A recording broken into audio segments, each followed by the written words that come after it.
So today I've got into some pretty heavy conversations. I guess I was trying to look at Islam from a sort of sympathetic mind and trying to understand different ways.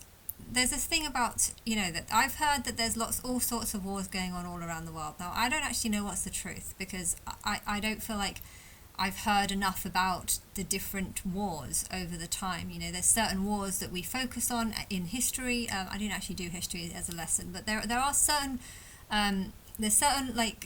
wars that are always talked about in news, and yet there are other that are completely ignored. The whole Israel-Palestine thing is a big thing on the news right now, and I'm sure there's loads of people that are taking sides. They're looking at Israel and they're seeing all the atrocities that is happening in Gaza, and they're despising Israel over it. But I feel like whatever's happening in Israel and whatever they're doing, I feel like Islamic people in different countries, different nations, have done similar things to Christians in Nigeria, and terrible things. But that doesn't seem to get reported on as much, and I'm confused about whether or not they're not reporting it because people just generally aren't interested. In which case, why aren't they Why are they not interested? I guess one explanation is I don't feel like I can do anything if Muslims are killing Christians in Nigeria, I don't feel like I can do anything. If black people are killing white people in South Africa, I don't feel like I can do anything. I don't feel like I have any control over these areas. And I think it was Hindus actually. There was I think the other one example was there was is it in, I don't know, India or somewhere, like Muslims killing Hindus in India or something, and the Yazidis were being killed, and there's a whole long list of lots of different people killing different types of people, because usually Muslims that are doing the killing, and to just cast it off and being, it's got nothing to do with their religion. It has got something to do with their religion, because part of their religion is to preach about being strong and jihad and strength through killing and fear and stuff, and therefore it's just strange how so many people would attack people by saying, oh, you're Islamophobic. I was like, well, don't you realize that this is why so many people have become Islamic, because of the phobia or fear of what happens if they don't, and I feel like there's just so much ignorance in it. And I think I was talking a lot about why Israel is why have so many people decided to take a side. I have a reason to take a side, because I am thinking it's an Islamic country, and I'm thinking of my experiences with Islam, which are not great. I do not have good experiences with Islam. When I try and understand their reasoning for thinking, their way of thinking, I feel like I can't understand Islamic people because I just don't agree with anything they say. Now, if you're talking with someone, you've got to have some sort of common ground. If you're having a conversation with someone, you have to be like, oh, I agree with that, but I also want to, like, I don't agree with this, but I agree with that. I don't agree with this, but I agree with that. But if you're listening to someone and it's just a big, long list of things you don't agree with, how can you have common ground if you don't agree with anything they're saying? And, and therefore I feel like I can't take the side of Muslims because of this. And it builds up a sort of hatred in me, because I feel like, why are they so different? Like, they don't have to be similar. They don't have to be the same as me. They don't have to be the same as me, but we've got to have some things in common, right? And if you're talking to someone that literally just has absolutely nothing in common with you, it just makes you want to avoid them. It makes you just think, I want nothing to do with them, because we can't agree on anything. And this hatred does build up, and if they're feeling this hatred because of not understanding you, they're not going to understand you, you're not going to understand them, and conflicts are going to be caused. And I feel like people who do sympathize or do take the sort of Gazan side, I feel like they're being ignorant to all the other things that Muslims commit, and they don't want to blame it on Islam. They want to blame it on, they're trying not to blame it on the religion, and I feel like you should blame it on the religion, because the religion is something you've chosen to believe in. Now, if you've chosen to believe in it, why have you chosen to believe in it? Why are you supporting this? Why are you being ignorant to everything? And therefore, there was a Muslim guy who seemed pretty reasonable. He didn't seem like there was anything wrong with him. He seemed a little bit mad. I have to admit, he seemed a little bit mad. But I was happy to listen. I'm not many Muslims would come on a screen like this and be willing to give their reasoning as to why they've chosen Islam, why they support it, and why, and to me, I needed to listen to it, I guess, so I could hear their side of things. And with him, I didn't agree with anything. All he was saying that Muhammad was, peaceful and I don't know what I can't remember anything that he said actually. But when I was listening to it, I didn't agree with it. His view in interpretation of Muhammad is not my interpretation. That's not from what I've heard.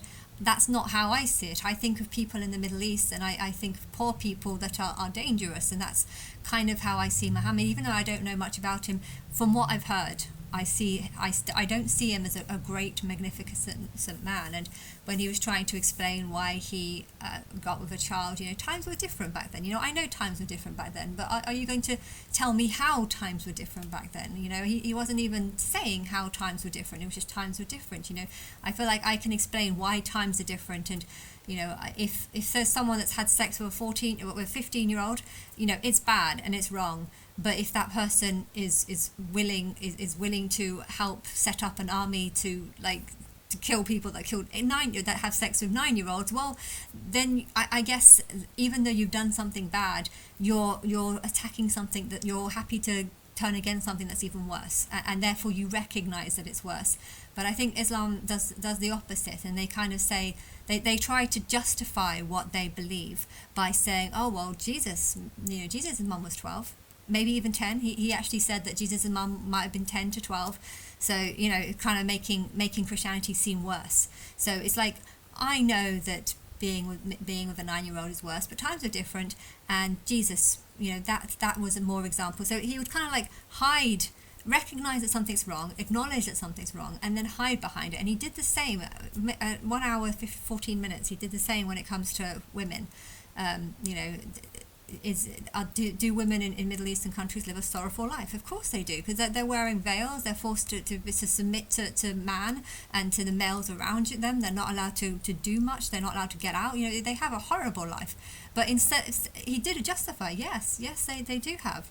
But they do that in Hinduism. They do that in Greeks. Literally, if I decided to say, well, I'm going to stab you, and you're saying, well, I don't want you to stab me. Well, I'd be like, well, I'm not in the wrong, because I'm only doing, there's other people that stab people, and I'm just copying what other people are doing. If other people are stabbing people, then maybe I should have a stab people. If I want to support women suppression and women being forced and locked into houses, oh no, this has been going on for thousands of years. So it's like you're recognizing that something's not wrong, that you're recognizing that something's wrong.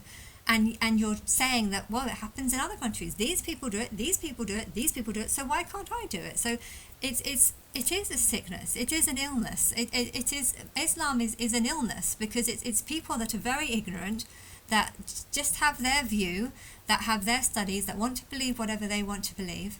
And sometimes it's not as bad, if you want to try and wheeze people out of Islam, I guess, and you in an Islamic country, perhaps making Islam seem a lot better, like repackaging it. That's what Christianity done. Christianity has kind of taken the Old Testament and then kind of repackaged it in a better way. And there's even a modern Jesus that's supposed to be like a spiritualist. That they often, this is what happens. You take religions and you try and repackage it or rebrand it and change the image, change the stories, change the perspective and stuff like this. And you can do that with Islam, but you can't, because some of the fundamental principles are women wearing these clothes that I think make them look like zombies. They look like zombies. If you also see, when I noticed last time I went to the bank to just put some money in, and when I came back, I saw quite a lot of Islamic women, and all of them just seemed to be like that, and they just look like swaying to the side. They look drunk, and I don't know, there's something about their eyes as well. Like even this guy, even though he was a bit more modern than most, there's something about their eyes that just seem like they're kind of like not there. And when I was listening to this other woman who was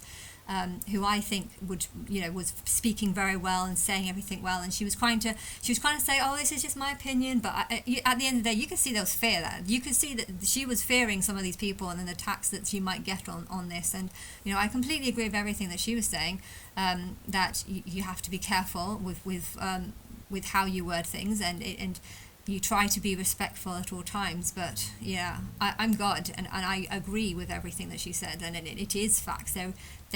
These people are like animals, and they treat women like animals because that's kind of how they are. They just don't want to believe it's them. They want to put it on others, and they try and justify the degrading of women by saying, oh, women have been degraded throughout the whole timeline. This is just Allah's will. It's just, and it's not. So whatever's happened in the past, it all needs to change. If people think that this is Allah's will to blow people up, well, I'm looking at your religion, I'm thinking, I just don't care. You don't care about me. You think that, oh, if I don't want to wear a veil, and if I'm forced to wear a veil, well, everyone else is forced to wear a veil, so what? Should I be forced to wear a veil just because other people are forced to wear a veil? I mean, it's such an ignorant, low-minded mindset. Like, I feel like that people like him exist for a reason. Maybe he can teach some Islamic countries how to be less Islamic by repackaging and stuff. But I just want the whole thing wiped out. Like, just seriously, just get rid of this whole religion. And I can't believe it's been 12 years and you're still ignoring me. And I don't know what to say, because yeah, I'm really strange. I'm finding it strange how no one ever comments on my videos. No one says, yeah, I'm not getting any death threats from Islamists. I'm not getting any kind of response. I know that there's a lot of Islamists that are clearly not on Facebook, because I'm looking through some of the Islamic pages, and they're not even commenting on Islamic stuff. So they're obviously just not going on Facebook. Maybe they just don't like Facebook or whatever. But yeah, I'm not getting any sort of comments from it. But I like to hear both sides of the story. The more I hear TY support Israel, support Palestine, the more I just think you're just being closed-minded to all the things that Muslims do. It's because they're not seeing the country as being a Muslim country. They're seeing it as a group of people that are being starved because they're Muslims, but they don't realize that actually there's a reason why people don't like Muslims, and that's because they just don't agree with anything. I was listening to what he was saying, and okay, he was telling a nicer branded version of Islam, but I wasn't actually agreeing with anything that he was saying. There wasn't something like, oh yeah, I agree with that, Allah's all about forgiveness. No, I'm not. And nothing was intelligent. I didn't think that it was intelligent, and it was I can't remember what else he said, but if he wanted to have I want people to talk to me, and then I'd like to have a conversation with actual conversation with these people. Why do you think this is okay? Why, he was saying, I can't remember what else he said now, but anyway, I'll just leave it at that. I missed my I had a doctor's appointment this morning at 10:30, and I woke up at about 6 or 7. Was on the internet all morning. Next thing I know, it's 12 o'clock, and I missed the appointment, which is annoying because I put an alarm clock on to have the appointment. And I think because I was using my phone, it didn't go off, so it could assume that I was awake because I was using my phone, and so I missed it. But anyway, when I went there, they did say it was actually just I don't know, just a talk about my mental health, probably because of the last time I went there. And I don't know. I don't even know if I want to go, to be honest, because I think my physical health is worse than my mental health. Well, my mental health is bad, but my physical health is probably worse because I'm feeling really tired. Yeah.